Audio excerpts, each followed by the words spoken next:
Welcome to Sunday Morning on Legal AF. I'm Michael Popok. What I wanted to do is tie together a number of events that we're watching to show Donald Trump's totalitarian retribution campaign against his political enemies. Well, we report on them one at a time, seriatim. You can kind of lose the forest from the trees. But let's take a look at the forest that Donald Trump has perpetuated since he's gotten in. Let's remember that Kash Patel had an enemies list of over 60 people, including John Bolton and others in the national security community around Obama, around Clinton, for those that he claimed failed Donald Trump, part of the deep state. So let's have the deep state 60, right, from Kash Patel. Although when he was confirmed, he lied during his confirmation hearing and told the senators he had no retribution list. He had no enemies list. He would only take the facts where he lead them. Yet we're watching many of the people on that 60 list now being targeted with criminal investigations to try to have try to silence Donald Trump's enemies and to go after them and more and crush them. So we've got the enemies list that obviously is still being used. You add to that Laura Loomer, who's, Laura Looney Loomer. I don't know how she went from a social media MAGA influencer to controlling so much of what we see in terms of Donald Trump's purge.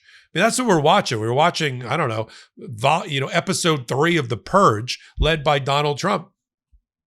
So you've got the enemies list. You've got the Loomer list. Whoever she points the finger at, they get canned in Donald Trump's administration.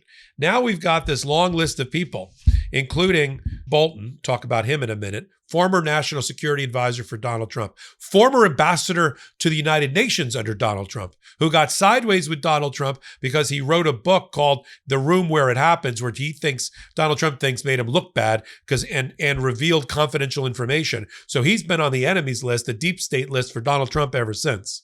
But it's not just John Bolton who had a raid against his house so Donald Trump can act tough on TV and say he's law and order while the Epstein files, while the economy goes up in flames, the Epstein cover-up goes up in flames.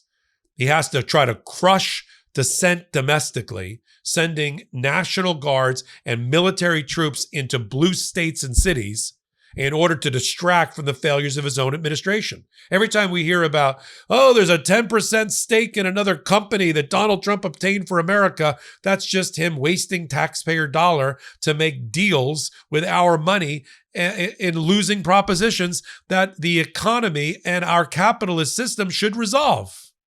So you got Jack Smith, special prosecutor, being investigated. You got Miles Tell, who was in Donald Trump's last administration, who wrote a book, a whistleblower book against Donald Trump, now being investigated. You got Chris Krebs, who was the head of the cybersecurity and infrastructure security unit of the federal government, who declared famously, and then was immediately fired by Donald Trump, that the 2020 election was the most secure election in our history from a vote tabulation and gathering standpoint. He's now being criminally investigated for what? Doing his job, telling the truth to America. We've got Andrew Cuomo being investigated. We've got Adam Schiff, who is the senator from California, Letitia James, the New York Attorney General, and Lisa Cook, who's on the Federal Reserve Board of Governors, all being investigated under phony charges of mortgage fraud, as far as I can see. But they're being investigated. And while that's going on, right, we're getting pretty close to the 60 list of Kash Patel and the deep state apparatus, right? And when questioned about it, Donald Trump says the following. I'm going to play the clip now, that he's the chief law enforcement officer of America. I didn't vote for him to be the chief law enforcement officer of America. He's confusing the obligation to faithfully execute the laws with being the chief law enforcement officer. That's generally reserved for the Attorney General. Let's play the clip. Nothing about it. I just saw it this morning. They did a raid. Do you expect the DOJ to brief you on this? Yeah, they'll brief me. Probably today sometime. And the foreign minister... I tell Pam and I tell the group, I don't want to know, but just you have to do what you have to do. I don't want to know about it. It's not necessary. I could know about it. I could be the one starting it. I'm actually the chief law enforcement officer. But I feel that it's better this way. This is how he sees himself, that he alone declares what the law is. He alone declares what crimes are. The criminal in chief, The felon in chief is declaring what crimes are, right? He's running, the inmates are not only running the asylum, the jailed are now the jailers under Donald Trump. And while he's doing all of that, what's the other side of the tripartite split screen? It's troops on the ground, military troops on the ground, and a diversion of resources away from things that matter to our national security, to our public health, to our liberty, and towards the militarization of America. Who wants to go to Washington, D.C. right now? I've been there before. The homeless encampments didn't bother me. Somebody's immigration status didn't bother me. What bothers me now is to go there. I mean, it's like there used to be a commercial years ago with an American Indian, a Native American actor. I'm not even sure he was Native American, but it was the commercial where he's standing on the side of a road and somebody rode by out of a car. This is like the 1970s, and threw litter onto the road. And he had a tear that rolled down his eye. I have a tear that rolls down my cheek, rolls out of my eye about what's happening in Washington, D.C. And now he's going to turn and try to attack Chicago after attacking Los Angeles and California. What is the pattern here? I am the fascist totalitarian leader. I will crush dissent. And his spokespeople have the balls and the temerity to look the American people in the eye and say that it was the Biden administration that weaponized the Department of Justice. Did I do any hot takes during that period in which I had a list like that of people in Trump's own administration and in the Biden administration and in the Obama administration that Donald Trump's going after? I left out Obama. I left out Biden. No. So the spokesperson had the balls to look the American people in the eye and say, we're just doing law and order now. Trump's just cleaning up with law and order. It was the Biden administration that weaponized. I don't even understand that argument. Your defense for opening criminal federal probes against all of your political enemies that have a D next to their name, or what you believe are disloyal rhinos, Republicans in name only. The justification for that is Biden had some weaponization, and therefore that allows you to go after Jack Smith. That allows you to go after Adam Schiff. That allows you to go after Letitia James, while the other side of the screen is boots on the ground militarization, taking away our civil liberties.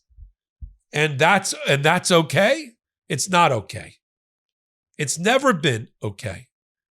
And he doesn't care. You can tell nothing is going to stop him until we stop him at the midterms. I'm talking about Trump and MAGA.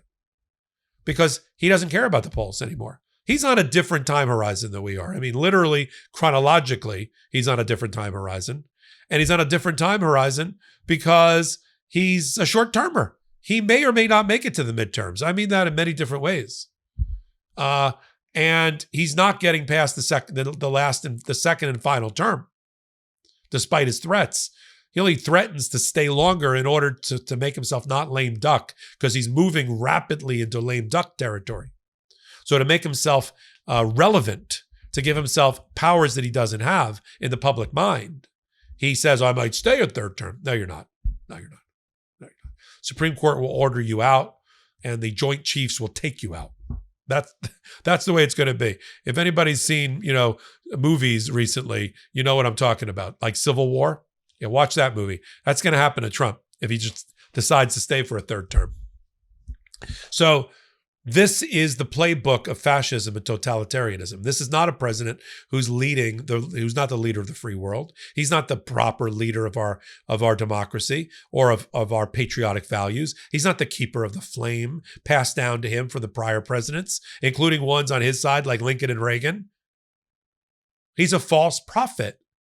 He calls himself a prophet. He's a false prophet. He's trying, as you can see, to aggrandize power by calling everything an emergency, everything an enemy incursion, everything a national security threat, in order to crush dissent, proper First Amendment dissent. This group of people I just told you he's opened up federal probes against are patriots, whistleblowers, who have the right for First Amendment speech.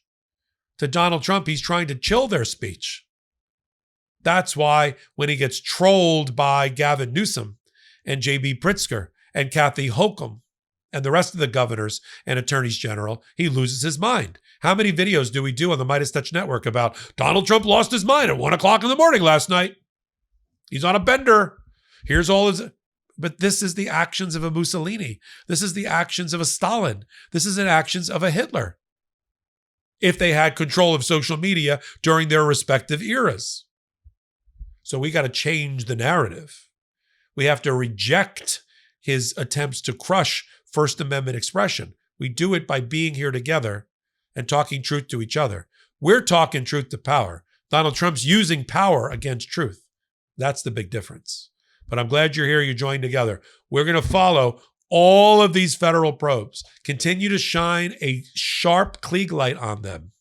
Rip the cover off of these scandals and continue to report on it and commentate on it for our audience here on Legal AF.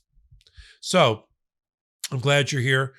Hit the free subscribe button here, and we got everything that you would want to know about all of these issues, including new live reporting that I'm doing twice a day on Legal AF Substack, Take a moment, check out all the great content there. If you like it, hit the subscribe button. If you love it and you can spare it, become a paid member. That's the way to support Legal AF, through our Legal AF Substack. So until my next report, I'm Michael Popok. I'm Michael Popok, and I got some big news for our audience.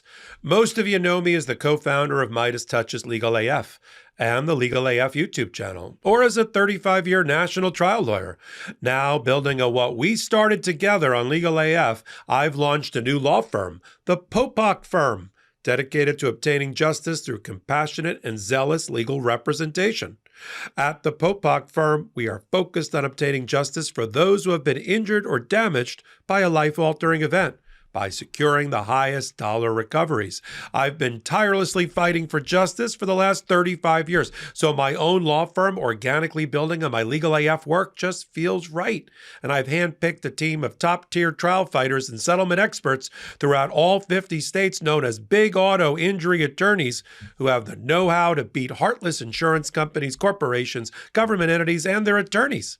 Big Auto's attorneys working with my firm are rock stars in their respective states and collectively responsible for billions of dollars in recoveries. So if you or a loved one have been on the wrong side of a catastrophic auto, motor vehicle, rideshare, or truck accident, suffered a personal injury, or been the victim of medical malpractice, employment harassment or discrimination, or suffered a violation of your civil and constitutional rights, then contact the Popok Firm today at 1-877-POPOK-AF or by visiting my website at www.thepopokfirm.com and fill out a free case evaluation form. And if we determine that you have a case and you sign with us, we don't get paid unless you do. The Popok Firm, fighting for your justice every step of the way.